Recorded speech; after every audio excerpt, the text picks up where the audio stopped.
बात की शुरुआत छत्तीसगढ़ के एक शहर से करते हैं, नाम भिलाई। सामान्य ज्ञान की किताबों में इस शहर को स्टील प्लांट के लिए जाना जाता था। आज से लगभग 10 साल पहले इस भिलाई के नेहरू नगर मोहल्ले में एक जूस की दुकान हुआ करती थी। जूस की दुकान का नाम था महादेव जूस कॉर्नर। इस जूस की दुकान को चलाने वाले बंदे का नाम था सौरभ चंद्राकर, उम्र 28 साल। इस जूस की दुकान से कुछ ही दूरी पर एक टायर की दुकान भी हुआ करती थी। इस दुकान के मालिक का नाम रवि उपल था, उम्र थी 43 साल। सौरभ और रवि दोस्त थे। दोनों का धंधा हिसाब से चलता रहा, लेकिन समय के साथ सौरभ और रवि को सट्टा लगाने की लत लग गई, ऑनलाइन सट्टेबाजी की लत। इसके लिए सौरभ और रवि ने ऐप स्टोर में आसानी से मिल जाने वाले ऐप्स का सहारा लिया। शुरुआत में छोटे मोटे सट्टे लगे। फायदा हुआ तो लगा कि जब छोटे सट्टे में फायदा है तो बड़े सट्टे में भी होगा। तो सट्टे में लगाया जाने वाला अमाउंट बड़ा होने लगा, लेकिन अब सट्टे में फायदा होना बंद हो गया था। नुकसान शुरू हो गया। दोनों पैसा लगाते रहे, गंवाते रहे। जब नींद खुली तो सौरभ 15 लाख रुपए तक गंवा चुका था और रवि लगभग 10 लाख, और तब तक कैलेंडर में साल लग चुका था 2018। लेकिन दोनों एक नंबर के अपराधी न बनते अगर उन्होंने एक गड़बड़ी न की होती। पैसा डुबाते गए, लेकिन ऐप्स को पैसे नहीं चुका रहे थे, लिहाजा कर्ज में उतरते गए। तो जब इतना लंबा चौड़ा अमाउंट हार गए तो सट्टेबाजों के गुर्गों ने परेशान करना शुरू किया, अपने पैसे का तगादा शुरू किया। दोनों फंस चुके थे, लिहाजा सौरभ और रवि को एक ही ऑप्शन समझ में आया, देश छोड़कर भागने का। दोनों ने दुबई का टिकट कटा लिया और रवाना हो गए। जब सौरभ और रवि भिलाई से दुबई पहुंचे तो वहां पर कमाने का संकट था। खबरें बताती हैं कि दोनों ने वहां पर छोटे मोटे काम किए, लेकिन इससे काम बन नहीं रहा था। दुबई में दोनों की मुलाकात एक पाकिस्तानी से हुई। इसके बाद सौरभ, रवि और उस पाकिस्तानी की मुलाकात दुबई के एक शेख से हुई। शेख यानी पैसा। सौरभ, रवि ने एक प्लान पेश किया। प्लान था ऑनलाइन सट्टेबाजी शुरू करने का, यानी दोनों जिस चीज़ में अपने हाथ जलाकर भिलाई से दुबई भागे थे, उन्होंने वही करने का प्लान बनाया हुआ था। सौरभ और रवि लोगों को ठगने का काम शुरू करने वाले थे। साल 2020 का कोरोना लॉकडाउन लग चुका था। सौरभ और रवि मिलकर अपनी प्लानिंग पर काम कर रहे थे। उन्होंने यूरोप के कुछ कोडरों से संपर्क किया और एक ऐप और वेबसाइट बनाई। इसका नाम रखा महादेव बुक। ध्यान दीजिए कि सौरभ का भिलाई में जूस कॉर्नर हुआ करता था, उसके नाम से ही मिलता जुलता नाम सट्टेबाजी के ऐप का रख लिया गया। महादेव बुक लॉन्च हो गया और इसका सबसे पहला टारगेट मार्केट रखा गया भारत। महादेव बुक का काम क्या? लोगों से अलग अलग किस्म के गेम्स में सट्टा लगवाना। किस तरह के games? Cricket, tennis, badminton, football जैसे फील्ड और कोर्ट गेम्स, और पोकर, 3 पत्ती, ड्रैगन, टाइगर नाम के ताश के खेल। यही नहीं, इस ऐप ने लोगों से भारत में होने वाले चुनावों में भी सट्टा लगवाया, जैसे कौन कितनी सीट जीतेगा टाइप सट्टा। सट्टा सही हुआ तो जीतेंगे, गलत हुआ तो हारेंगे। 100 रुपये का लगाया तो जीतने पर आपको 10,000 रुपये मिलेंगे, हारने पर आपको 100 रुपये देने होंगे। जब ये ऐप लॉन्च हो गया तो लोगों ने धीरे धीरे पैसा लगाना शुरू किया। धीरे धीरे ऐप का कारोबार बढ़ने लगा तो लोग उसी लाइन में मूर्ख बनने लगे, ठगे जाने लगे, जिस लाइन पर सौरभ और रवि ठगे गए थे। शुरू में थोड़ा पैसा लगाओ तो प्रॉफिट, बाद में आदत लग गई और मोटा पैसा लगा दिया तो डूबना तय। अब यहाँ पर आती है बात कि ये महादेव बुक काम कैसे करता है, कि इसमें लोग फंसे कैसे। इस महादेव बुक का हेड ऑफिस है दुबई में। दोनों प्रोमोटर यानी सौरभ चंद्राकर और रवि उपल दुबई में ही बैठते हैं, वहीं से काम धंधा संभालते हैं। भारत में महादेव बुक का काम पैनल के जरिए होता है। इन पैनल को ब्रांच भी कहा जाता है। आप पैनल को किसी बड़ी कंपनी के रीजनल या सिटी ऑफिस की तरह समझ लीजिए। एक पैनल खरीदने के लिए एक तय राशि का भुगतान किया जाता है। सौरभ और रवि को उसके बाद पेमेंट करने वाला बंदा पैनल का मालिक बन जाता है और उसके नीचे होते हैं कर्मचारी।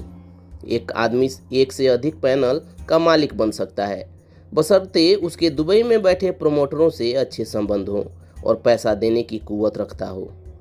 अब यहाँ से शुरू होता है खेल।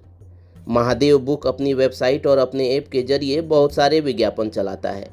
इस विज्ञापन में लोगों से महादेव बुक से जुड़ने के लिए और 24 घंटा सातों दिन गेम खेलने के लिए प्रोत्साहित किया जाता है। अगर आप महादेव बुक की वेबसाइट पर जाएंगे तो आपको सबसे ऊपर लिखा मिलेगा, ईमानदारी एक महंगा शौक है जो हर किसी के बस की बात नहीं होती। इसके बाद वेबसाइट में एक सेक्शन है जिसमें श्रद्धा कपूर, शक्ति कपूर, बी प्राक, बमन ईरानी, विवेक ओबेरॉय, कुणाल खेमू, आदित्य रॉय कपूर, हुमा कुरैशी जैसे कलाकारों के वीडियो लगे हुए हैं और वो लोगों को प्रोत्साहित कर रहे हैं महादेव बुक में पैसा लगाने को। वो कह रहे हैं कि महादेव बुक भारत का सबसे भरोसेमंद बुक है, आप 10 मिनट में अपना पैसा निकाल सकते हैं। लेकिन इस वेबसाइट पर महादेव बुक में पैसा लगाने की एक और रोचक शर्त लिखी हुई है, हम सिर्फ व्हाट्सएप के जरिए काम करते हैं और लोगों को दिए हुए हैं 2 नंबर जो शुरू होते हैं +44 के ISD कोड से, जो है यूनाइटेड किंगडम का। ऐप का प्रचार हो गया, अब शुरू होता है बेटिंग का गेम। इन विज्ञापनों और इन जैसे बहुत सारे विज्ञापनों को देखकर आम लोगों को लगता है कि सट्टा लगाया जा सकता है। यही आम लोग जो सट्टा खेलते हैं इनको कहते हैं पंटर। वो विज्ञापन में दिए व्हाट्सएप नंबरों पर संपर्क करते हैं। संपर्क करने के बाद इन पंटर्स को हेड ऑफिस से 2 फ़ोन नंबर दिए जाते हैं। पहले नंबर पर कांटेक्ट करने पर पंटर को एक यूज़र ID दी जाती है और पैसा जमा करने के लिए बेनामी बैंक अकाउंट दिए जाते हैं। ये बैंक अकाउंट या तो फ्रॉड के जरिए खोले जाते हैं या किसी बंदे को थोड़ा कमीशन देकर उसका अकाउंट लोन पर ले लिया जाता है। इसके बाद पंटर सट्टेबाजी कर सकता है। जितने पर पॉइंट मिलते हैं इसके बाद उसे जो दूसरा नंबर मिलता है उस पर संपर्क करने पर पॉइंट के बदले पैसा निकाला जा सकता है।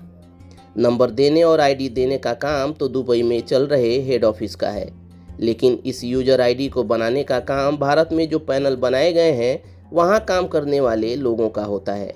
यही पैनल पंटर्स को जीतने की सूरत में पैसे का पेमेंट भी करते हैं और बैंक में लगाए उनके पैसों को कलेक्ट भी करते हैं। अपना ये पूरा खेल रचने के लिए महादेव बुक कुछ वेबसाइट्स का उपयोग करता है, जैसे ledger247.com, ledgerbook247.com, betbhai.com, betbhaibook247.com, tigerexchange247.com, cricketbet9.com। जब सारी प्रक्रिया के बाद लोग पैसे लगाते हैं यानी पंटर्स, तो उन्हें शुरुआत में फ़ायदा होता है और बाद में मोटी रकम लगाने पर नुकसान होना शुरू होता है। इस खेल में जितना भी फ़ायदा होता है वो महादेव बुक को ही होता है। ये फ़ायदा सबसे पहले भारत में मौजूद पैनल के पास रजिस्टर होता है क्योंकि यही पैसे का लेन देन देख रहे हैं।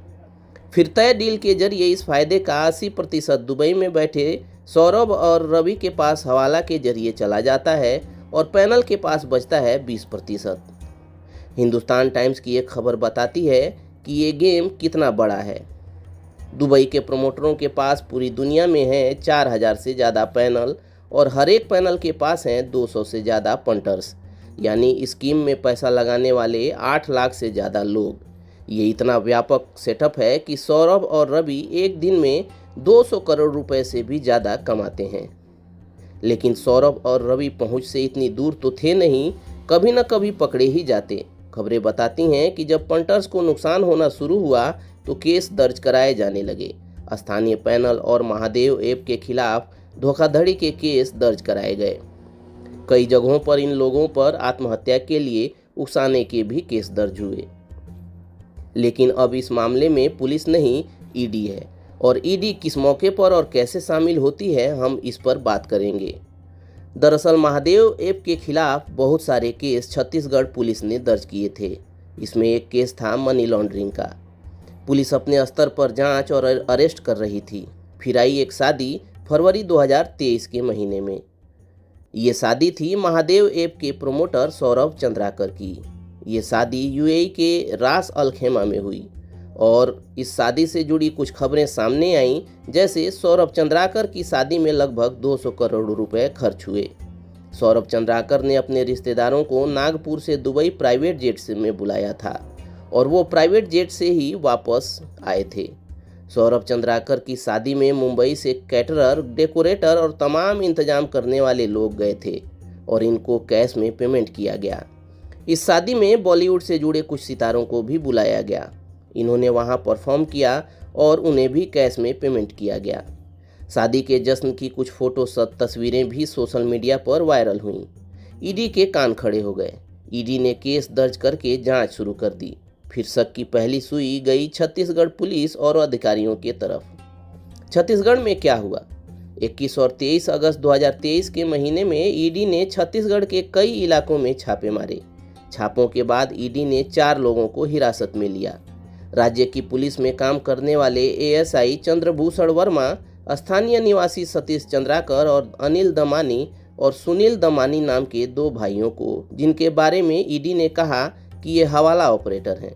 ईडी ने कहा कि एएसआई चंद्रभूषण वर्मा महादेव ऐप के लोगों का ग्राउंड पर मौजूद लाइजन था, यानी वो महादेव ऐप के लोगों की बिना पर ताकतवर और रसूखदार लोगों से मीटिंग करता था।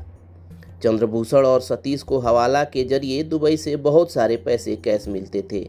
एक संख्या भी ईडी ने रखी है, 65 करोड़ रुपए। अपना हिस्सा रखने के बाद इन पैसों को पुलिस वालों से लेकर नेताओं तक प्रोटेक्शन मनी के तौर पर बांट दिया जाता था। इनमें से कुछ लोग मुख्यमंत्री ऑफिस से जुड़े हुए थे। लेकिन चंद्रभूषण का इतना ऊपर तक जुड़ाव कैसे हुआ? इसके लिए ईडी ने एक और नाम लिया है, विनोद वर्मा। विनोद वर्मा राज्य के सीएम भूपेश बघेल के राजनीतिक सलाहकार हैं। ईडी ने कहा कि एएसआई चंद्रभूषण विनोद वर्मा का परिचित था और इसी परिचय का इस्तेमाल करके उसने अधिकारियों और नेताओं को अपने पाले में मिलाया और उन्हें पैसा खिलाया। और पैसा क्यों खिलाया? क्योंकि महादेव ऐप के खिलाफ केस होने लगे थे और लोग महादेव ऐप के चाहते थे कि ग्राउंड पर मौजूद पंटर्स तक ही पुलिस की कार्रवाई महदूद रहे।